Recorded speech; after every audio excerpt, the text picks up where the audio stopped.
Keep moving. Now we're going to get into Sodom and Gomorrah, the city. And first we're going to go to the Bible and find it in the Bible. And we're going to, now that we understand God's judgment and how he feels about it,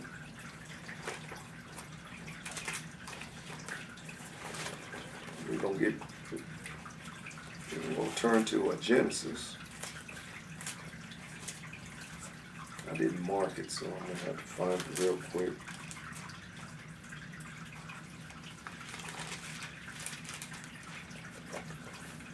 I thought I marked it. Let's see. Oh, I did. Okay, 127. So Genesis 1.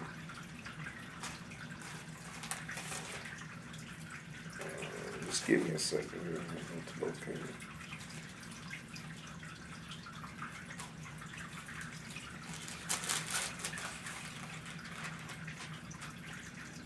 Yeah, we're going to talk about God overthrowing from the Bible. Then we're going to get into the book of Joshua. We're going to go there. See, God, don't forget the flood. God wiped out millions of people because of sin. Same thing. They were doing the same thing. Sodom and Gomorrah. He just wiped the whole world out. Saved 8 people. Started over. So God hasn't changed. Now you're just going to be dealing with the lake of fire for eternity. He's kind of quiet now. He's still judging. But he done proved in this book how he feels. You ain't going to change it with your new age philosophy. You're thinking you're going to convince God that he should adapt to the times. No, he's not. He's the same today, yesterday, and forever. He don't change. We change. We go through change. But his word stays the same. He's not capricious like us. Okay. It's Genesis 19. I don't know why I didn't mark it. I'm just in a hurry. And we'll start Genesis 19. Now, before that, to give you a backdrop, Abraham, God visits Abraham, tells Abraham. You find that like a couple of chapters back. And he says, I'm going to wipe Sodom and Gomorrah out. And he says, what about all the families, God? This is Abraham talking about all the kids. And they all, these people are just dumb. Why are you going to kill them and destroy them? And he said, well, if they were, and then Abraham said, well, what if there's 50 righteous? And God said, well, if they're 50 righteous, I won't wipe them out. And then Abraham starts going down, 40, 30, 10. and his greedy nephew lied. His nephew and his wife and kids are living in Sodom and Gomorrah because he wanted to go to Sodom and Gomorrah. He took the watered plains and told Abraham, you take the old desert part and let me get the good part. So he's greedy. Right? We all got greedy lots in our family. I definitely do. But anyway, he got down there and the city turned wicked. We're going to read about how wicked they are in just a minute in the book of Joshua. And God said, if it's 10 people, I won't destroy it. And then Abraham realized that there's nobody righteous in the whole city. The whole city's corrupt, including his nephew. So God saved Lot on behalf of Abraham. That's the point I'm making. The Bible says in the New Testament he was vexed in his spirit. Wasn't nothing righteous about him trying to throw his daughters to the rapists. I don't see nothing righteous about that. And there came 2 angels to Sodom at even, and Lot sat at the gate of Sodom. And Lot, seeing them, rose up to meet them, and he bowed himself with his face toward the ground. And he said, behold, now my lords, turn in, I pray you, unto thy servant's house, and tarry all night, and wash your feet, and ye shall rise up early, and go on your ways. And they said, nay, but we will abide in the street all night. We're going to sleep outside. And he pressed upon them greatly, and they turned into him, and entered into his house. And he made them a feast, and did bake unleavened bread, and they did eat. But before they lay down, the men of the city, even the men of Sodom, compassed the house round about. So they surrounded his house. This is how perverse this city was. Just give you, now this is the Bible. Well, we're going to go to the book of Jasher and elaborates even more. But before they lay down, the men of the city, even the men of Sodom, compassed the house round about, both old and young. Old and young. All the men, all the people from every quarter, and they called on the lot. So imagine a whole city folk surround this man's house, put flesh and blood on him, wanting to rape these two men. That's how bad this city was. See, this one city, when sin abounds, this is what it ends up in the end. Just lawlessness. Like I said, if God didn't put the doorstopper in, we was headed the same direction. That former president that we had, he was lawless. You can definitely believe he worshiped Satan. He was lawless. And the nation was turning lawless. And now God's pumping the brakes. Because of the faithful church, few in the church. The real prayer warriors and those that know who the enemy is have been resisting. Bought this nation some more time. And he's judging corruption right now. And then he's judging lawlessness right now. But this is what Sodom is doing. They're trying to rape these men. They surround the house. But before they lay down, verse 4, Genesis 19:4. But before they lay down, the men of the city, even the men of Sodom, compassed the house round, both old and young, all the people from every quarter. And they called on the lot and said, where are the men? Where are those men which came into thee this night? Where are the men that went into your house last night? We got some new, almost slipped. Let me stop. Almost said something crazy. We want to rape these men. Get me now. Where they at? Where are those men which came into thee this night? Bring them out unto us, that we may rape them. Talk about no fancy King James, that we may know them, that we may rape them. King James try to be so fancy sometimes. Try to whitewash this. They men want to rape them. And Lot went out the door. See, this is what happens when sin abounds. This is what you get.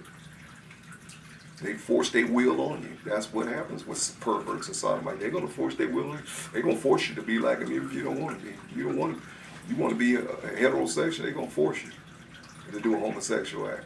That's the end game for perverts and sodomites. This is what this is Hollywood. Hollywood is a rape culture. That's what it does.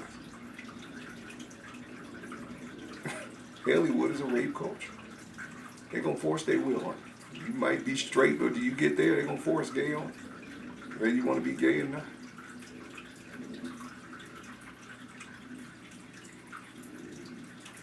They're forcing their agenda down our throat, our kids' throat in the school. Hollywood. The Hollywood agenda. The twisted sister generation.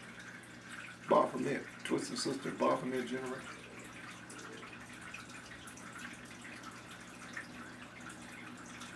But before they lay down, the men of the city, and they called unto Lot and said unto him, where are the men which came to thee this night?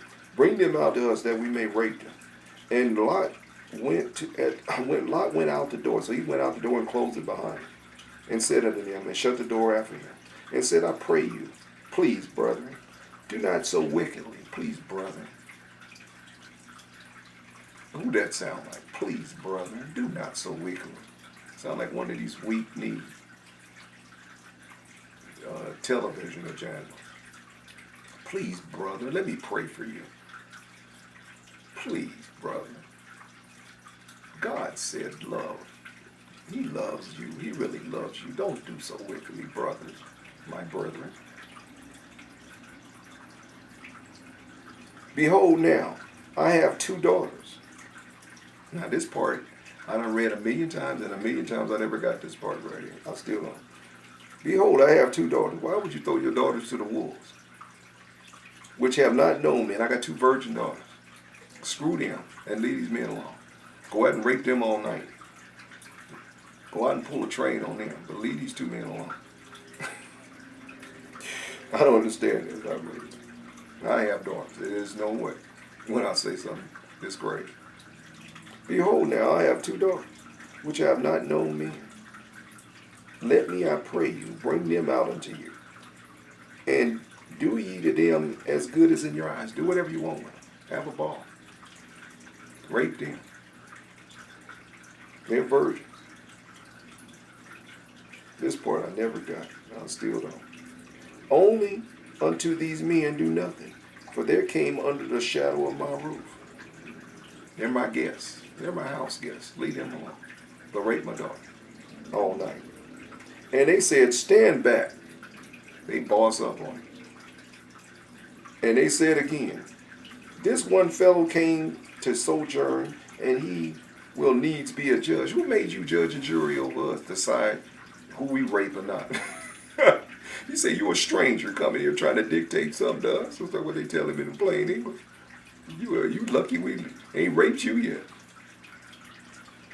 Now we will deal with thee. Now we will deal worse with thee. If you don't step back and let us rape these men, you're going to get it worse than him. Put it to you in plain English.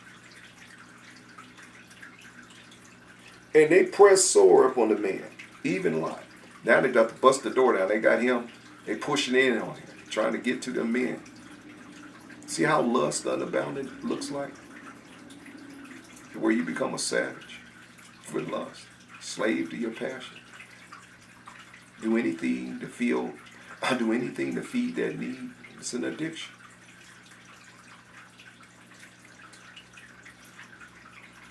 The gay community go through partners like you go through toilet paper.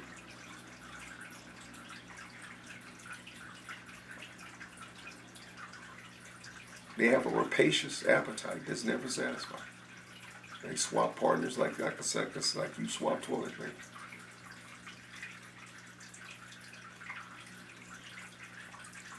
And they said, stand back. And they said again, this one fellow came to sojourn, and he will needs be a judge. Now we will deal with thee worse than with them. And they pressed sore upon the man, even Lot, and came near to break the door. They about to break the door down. But the men put forth their hand and pulled Lot in the house to them and shut the door. So the angels opened the door and pulled Lot in. And they smote the men that were at the door of the house with blindness. Oh, good old loving angels. They blinded all those poor Sodomites, both small and great, so that they wearied themselves to find the door. But their passion was so bad, they were still trying to find the door to rape the men, even though they're blind.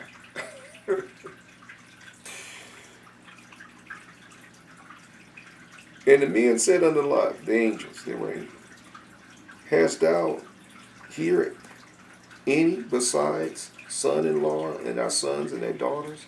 And whatsoever thou hast in the city, bring them out of the city, for we will destroy this place, because the cry of them is waxing great before the face of the Lord. What cry? Who cried? What cry is he talking about? We're about to find out what cry in the book of Joshua. It is not mentioned here. Who's crying? For we will destroy this place, because the cry of them is waxing, growing great before the face of the Lord. The innocent blood is crying out. The people they're killing and raping. But it's one particular one that got God's attention. We're going to see that in a minute. And the Lord has sent us to destroy it. And Lot went out and spake unto his sons-in-law, which married his daughters, and said, up, get ye out of this place, for the Lord will destroy this city. But he seemed as one that mocked unto his sons-in-law. They thought he was joking. They like, man, yeah, right. God's going to destroy this place. Yeah, whatever. Whatever, Lot. He's tried to save his son-in-law. They laugh. They think it's a joke. Just like now. Some of you thinking this is comedy hour. You watch Brother Jay thinking, oh yeah, I'm going to see what Brother Jay going to entertain me with today. It's all entertaining. You don't believe a thing I'm saying, but it's entertaining. That's what they thought. He's entertaining us. And when the morning arose, and when the angels hastened Lot, saying, arise, take thy wife and thy 2 daughters, which are here, lest thou be consumed in the iniquity of the city. Said, we'll wipe you out too. You better get up and get. And while he lingered, he still dragged, because he got family. A lot of families there. Lot had a big family there. And then now it's down to just 4 people. Him, his wife, and 2 daughters. But he got a lot of family there. He grew up big. They got his servants. You know, Lot was rich. He was wealthy. But only these four are going to leave the city. And he's dragging his feet. And the angels are saying, you hurry up and get. We're about to wipe them out. Get out of here. So like today, the end of the last days, the end times is coming. All the prophecy of Revelation being Daniel and what Jesus said in the Gospels being fulfilled right in front of us. Isaiah, all those old prophets, Jeremiah. People like whatever. Until judgment descends. And they're panicking. And while they lingered, the men laid hold upon his hand. And upon the hand of his wife, the angel said, all right, enough already with you. You're taking too long. And upon the hand of his two daughters. And the Lord being merciful to him, and they brought him forth and set him without the city. So somehow they translated him, like raptured him. It's like all of a sudden he was up out the city and set in a plane away from the city. He's like, wow, how did that happen? It happened so fast. Like he went to a teleportal or something. And it came to pass, when they had brought them forth abroad, that he said, escape for thy life, look not behind thee. Now these are very specific orders. Look not behind thee, neither stay thou in all the plain. Escape to the mountains, lest thou be consumed, or we wipe you out with fire too. And Lot said unto them, oh, not so, my Lord. Here we go. He's hard-headed. Behold now, thy servant hath found grace in thy sight, and thou hast magnified thy mercy, which thou hast showed me in saving my life. And I cannot escape to the mountain. He said, he's a rich, entitled, spoiled man. He don't want to go to the mountains and deal with mountain lions. He's like, man, give me I need another cushy place to dwell. Give me another posh place to live. I cannot escape to the mountains, lest some evil take me and I die. Well, if God's going to let you die, He will let you wiped out in the fire. Why are you going to save you and let you die? You know how insane people get. Behold now, this city is near to flee unto. He's still trying to get that city life in. And it's a little one. That's just a little tiny city. Let me go there and let me escape thither. It is not a little one. Or is it not a little one? And yet my soul shall live. I feel so much better going to another city than going to these mountains with mountain lions and kind of wild beasts and animals roaming up there. Not me. I like the good life. And he said unto them, see, I have accepted thee concerning this thing also, that I will not overthrow this city for that which thou hast spoken. Hast thee escaped thither, for I cannot do anything till thou come out. The angel said that we can't make a move till you. We got orders from God. You have to get to safety first before we can destroy the city life. So get to move so we can wipe them out. Therefore the name of the city was called Zoar. Now God said He was wiping all of them out. It's like what God is doing here is like wiping out the metropolis. See, people think of these as like little Hoboken towns. No, these are like metropolis cities like Los Angeles. It's like wiping out the county of Los Angeles with all its cities. You got the city of Los Angeles, you got all the other Orange County and Ventura County. It'd be like wiping that out. That's how huge this metropolis. He's wiping out millions. He's not wiping out a handful of people like a bunch of little teepees together like Indians or something. No, he's wiping out millions of people. Large metropolis cities that's cultivated, that's organized, just like LA. They had sewer systems and water. They're doing pretty much the way we do it, modern cities. They found a lot of these inventions, these people, where they wouldn't be too far behind us. They even found some of them with ancient electricity, ancient nuclear technology.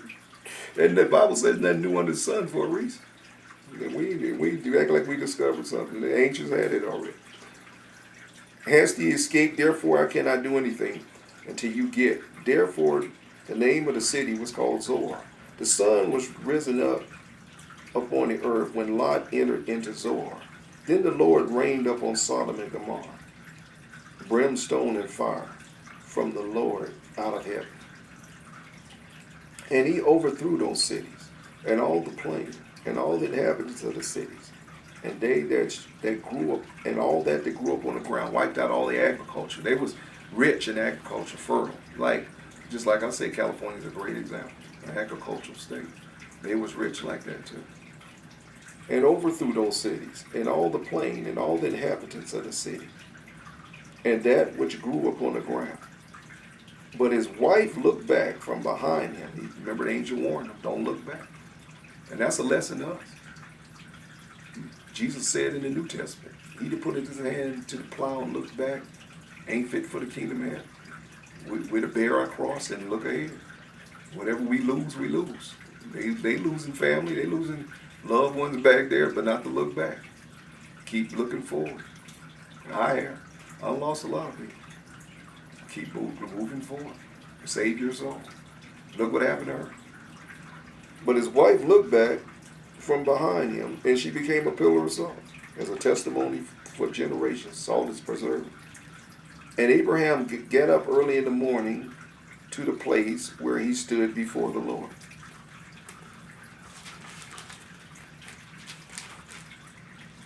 And he looked toward Sodom and Gomorrah, and toward all the land of the plain, and beheld.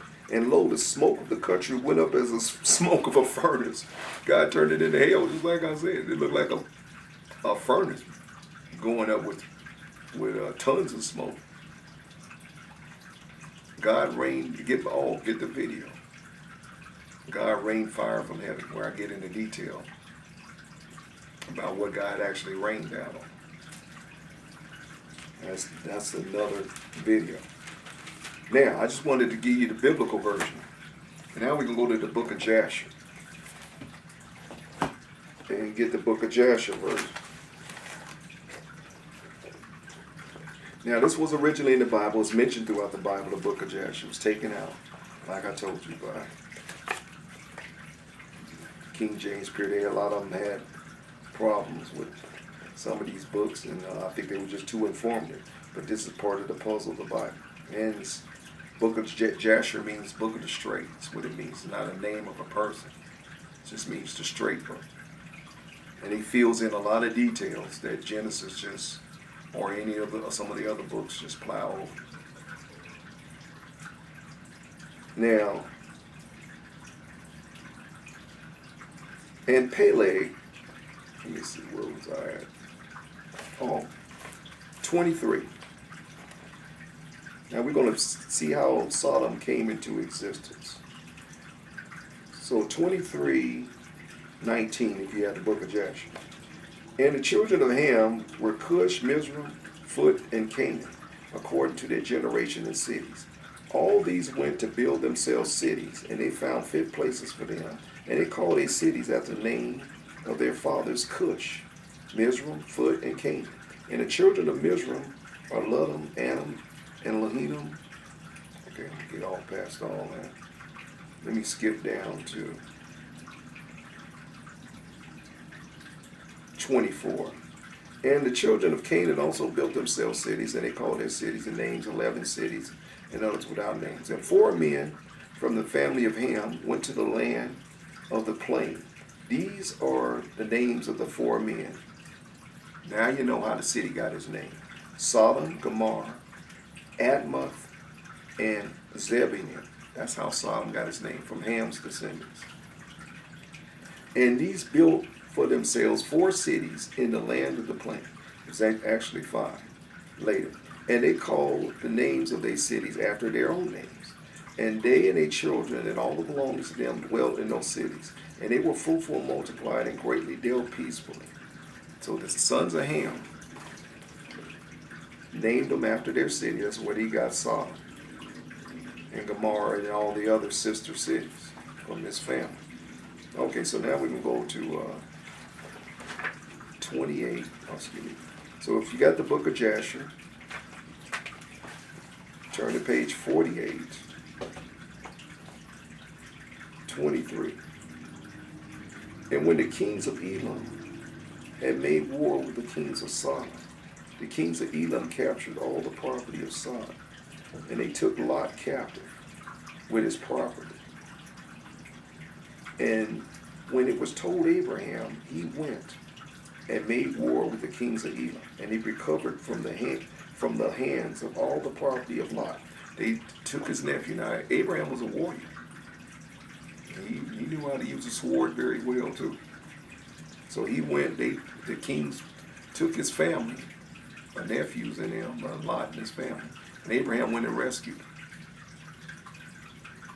At the time, he went and got all their property back and the servants and everything. Abraham went and made war with the king of Elam, and he recovered from their hands all the property of Lot, as well as the property of Sodom. I told you, Lot was very wealthy. At the time, the wife of Lot bare him a daughter, and he called her name Paltith, saying, because God hath delivered him and his whole household from the kings of Elam. And Paltith's daughter of Lot grew up. Now this is one of the daughters who's going to get rescued. And one of the men of Sodom took her for wife. Now you get to see about the son-in-laws. Remember, they laughed at Lot in the Genesis version of the Bible. They laughed at him, thought it was a joke. He was cracking jokes. This God's going to wipe you out. Same thing today. God's going to wipe this earth out. Start over. Man's laughing, thinking God's prophecies are joke. And a poor man came into the city to seek maintenance, and he remained in the city some days. Now you're going to get to see how wicked the city is. This is Jasher's a kaleidoscope for Sodom and Gomorrah to show you how wicked the city and why God wiped them out. All the people of Sodom caused a proclamation of their custom, not to give this man a morsel of bread to eat. So this man, they're going to let a stranger come to town and starve to death. This is one of the things they were doing. They used to love to play these wicked games. Until he dropped dead upon the earth. And they did so. And Paltith, the daughter of Lot, saw this man lying in the streets, starved with hunger. And no one would give him anything to keep him alive. And he was just upon the point of death. And her soul was filled with pity. Now she felt sorry for the man, Lot's daughter.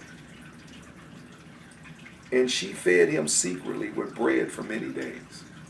So she started sneaking bread to him, because the man was starving to death. And the soul of the man revived. So the man came back to life. Got his strength back. And when she went forth to fetch water, she would put the bread in the water pitcher. And when she came to the place where the poor man was, she was hiding the bread in the water pitcher. That's how she was sneaking to him. And she took the bread from the pitcher and gave it to him to eat. So she did many days. And all the people of Sodom and Gomorrah wondered how this man could bear starvation for so many days. How come he ain't dead yet? How come he ain't starved to death yet? And they said to each other, this can only be that he eats and drinks, for no man can bear starvation for so many days or live as this man without his countenance changing. He don't look like he's starving. His bones ain't showing yet. And 3 men concealed themselves in a place where the poor man was stationed, to know who it was that brought him bread to eat. And Paltith, daughter of Lot, went forth that day to fetch water. And she put bread into her pitcher of water. And she went and drew water by the poor man's place. And she took the bread out from the pitcher and gave it to the poor man, and he ate it. And the 3 men saw what Paltith did to the poor man. And they said to her, it is thou who hast supported him, and therefore has he not starved, nor changed in appearance, nor died like the rest. It's you that's feeding him and fattening him up. He should have starved to death by now. And the 3 men went out of the place in which they were concealed, and they seized Paltith. They seized Paltith and the bread which was in the poor man's hand. They said, give us this bread. And they took Paltith and brought her before their judges. Now this town had wicked judges. You know, like you go before a corrupt judge in today's United States court. That's on the take. That's getting bribes. That's not concerned with the blind lady with the justice scales. You're going to get just us, not justice, from a lot of these courts. They're not following the rule of law. They're lawless. That's what they had here, lawless judges. And when the law becomes lawless, normally, and this is a nation, this is a republic of law. You resort to the law of the jungle when the law becomes law. But here we go. And they took Palter and brought her before their judges. And they said to them, thus did she do, and it is she who supplied the poor man with bread. Now we find her guilty of feeding the man, not letting him starve to death. Therefore did he not die all this time. Now therefore declare to us the punishment due to this woman for having transgressed our law. Okay, what would be a just sentence for her for violating our law by saving a man's life? See how perverted things get when you let the perverts take over? How laws get perverted. Ain't no different than Hollywood laws. How it's okay to SRA, rape, they turn a blind eye to that. Sodomize kids, eat them, cannibalize them, drink their blood. You think law enforcement's not involved in that? You think the judiciary system's not involved in that? You think the prosecuting attorneys, attorney general, whatever, is not involved in that? Synagogue of Satan ring. It's a ring. That's what they have here. A ring of corruption. That's what sodomites are. These are all sodomites. All sodomites stick together. Throw up their little secret hand signs, handshakes, all sodomites. Hear no evil, see no evil, speak no evil. The code. Now she's guilty of saving a man's life in this perverse, wicked nation. That God, when I see why God wiped him out. And therefore declare to us the punishment due to this woman for having transgressed our laws. And the people of Sodom and Gomorrah assembled and kindled the fire in the streets of the city. And they took the woman and cast her into the fire, and she was burnt to ashes. See what kind of justice you get when perverts